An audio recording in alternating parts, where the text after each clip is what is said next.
बिस्मिल्लाहिर्रहमानिर्रहीम। बयाक बैठक के साथ मैं हूं आपका मेज़बान अंसार मदनी। नाज़रीन, आप जानते हैं हमने एक और सिलसिला जो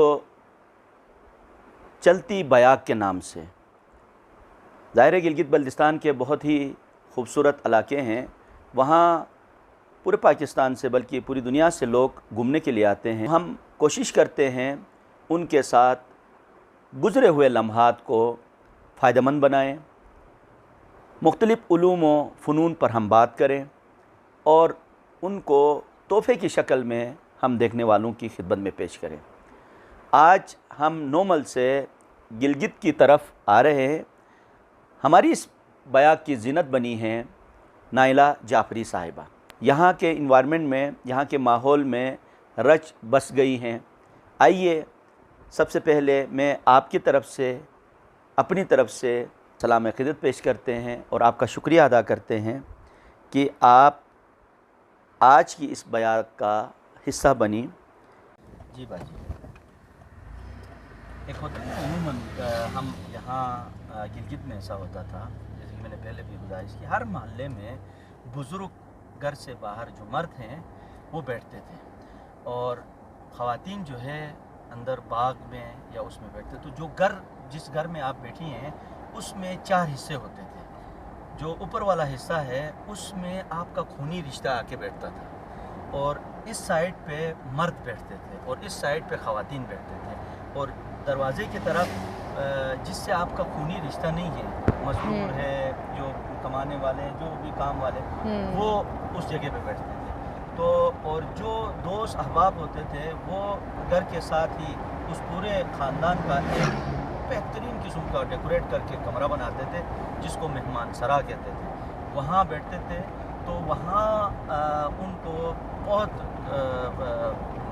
जो जितने घर है उन घर वालों की बारी होती है, अच्छा पका के सुबह का नाश्ता, दोपहर का, रात का फ्री ऑफ कास्ट उसको खिलाते थे। और उस पूरे ख़ानदान के से मंसूब किसी भी बंदे का वो मेहमान आए तो वो मेहमान सबका होता था।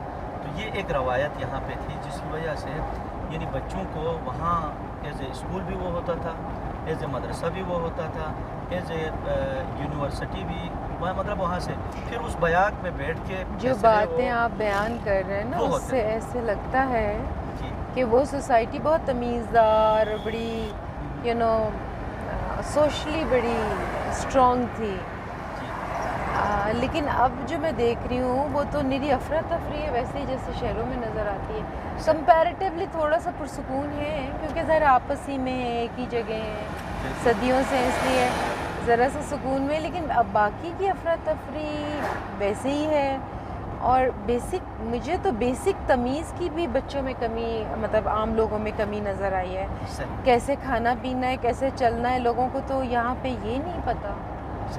चलने के आदाब हैं हमारे इस्लाम मज़हब में, हमें हालांकि हर तरह से गाइड किया हुआ है। किसी के घर जाओ, क्या कैसे किस तरह मिलो, या क्या 3 आवाज़ें दो, नहीं हो तो पलट कर आ जाएँ, फलां ढिमकाना, है बेसिक चीज़ें।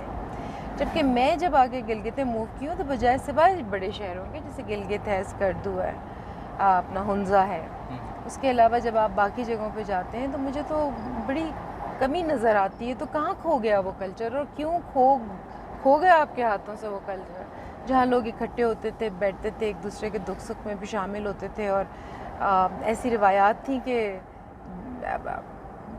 किसने कहा बैठना। आज तो मैंने सुना है लड़के नौजवान कहते हैं, अब्बा कहते हैं इधर आके बैठो, कहते हैं अब्बा प्लीज़ अभी तो बैठा रहने दे, थका हुआ, मुझे ही बैठा रहने दें आँख के पास। वो बैठने का भी सिलसिला होता था ना, आप जो बताते हैं आँख के सबसे करीब कौन बैठता था और उसके बाद किसका क्या।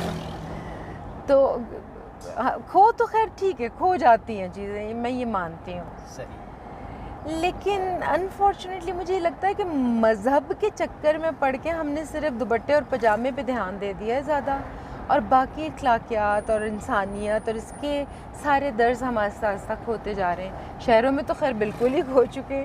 मैं तवक्को कर रही थी कि यहाँ इंटैक्ट होंगे अभी, लेकिन मुझे लग रहा है कि वो बहुत तेज़ी से रेत की तरह फिसल रहे हैं हाथों से। अच्छा बाजी, एक चीज़ है, जैसे कि हम जो देख रहे हैं वो आपको बता देते हैं, इसी तरीके ज़ाहिर है आपने एक अहद देखा अपना बचपना, तो उसमें जो तमीज़, जो सलीका, जो उठने बैठने, वो چیزیں آپ نے کیسے پائی، کیسے محسوس کی، کہاں سے مطلب وہ تربیت آپ نے؟ بڑے ہی دیتے ہیں نا، ظاہر ہے آپ اپنے ارد گرد سے سیکھتے ہیں فرسٹ آف آل.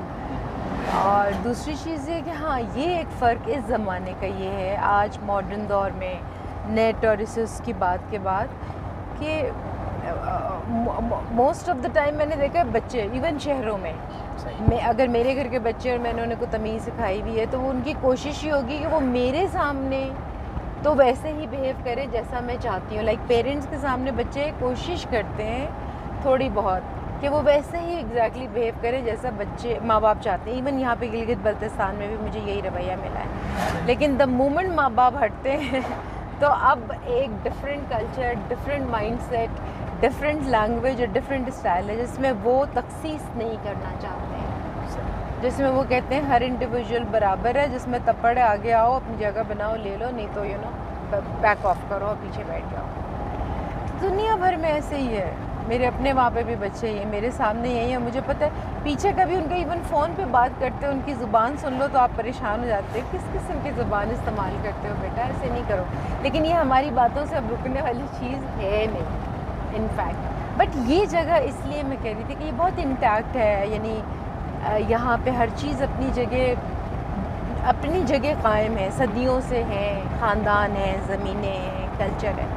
لیکن ٹی وی جو میڈیم ہمیں دکھا رہا ہے ایکچولی ٹی وی یا نیٹ یا سوشل میڈیا آپ کچھ اسے کہہ لیں، سب سے بڑا چینج لانے کی وجہ جو ہے مائنڈ سیٹس میں یہ بن رہا ہے. اس میں ہم صرف یہ سمجھ نہیں پا رہے ہیں کہ جو کانٹینٹ ہمیں دکھایا جاتا ہے جس بھی قسم کا اس کے پیچھے ان کا پیسہ کمانا ہے. اب وہ آپ کے جذبات کو بھڑکا کے جس طرح بھی، چاہے آپ اسپورٹس میں دلچسپی رکھتے ہیں تو وہاں آپ کے جذبات کو بھڑکائیں گے. آپ اگر ڈرامہ کوئین ہیں اور آپ کو رونے دھونے سے بہت انٹرسٹ ہے تو وہ آپ کو ڈرامے دکھا کے آپ کے جذبات وہ ان کو اس سے کوئی غرض نہیں ہے کہ معاشرہ سدھر رہا ہے یا بگڑ رہا ہے، وہ بلکہ بگڑی ہوئی چیزوں کو زیادہ دکھائیں گے تاکہ آپ اٹریکٹ ہوں. اور ہم اپنی نسل کو وہ بگڑی سے بگڑی چیزیں دکھا رہے ہیں اور ہماری نسل جو ہے وہ ہماری ساری ان چیزوں سے دور ہوتی چلی جا رہی ہے. اس کلچر، وہ رکھ رکھاؤ، وہ تمیز تہذیب.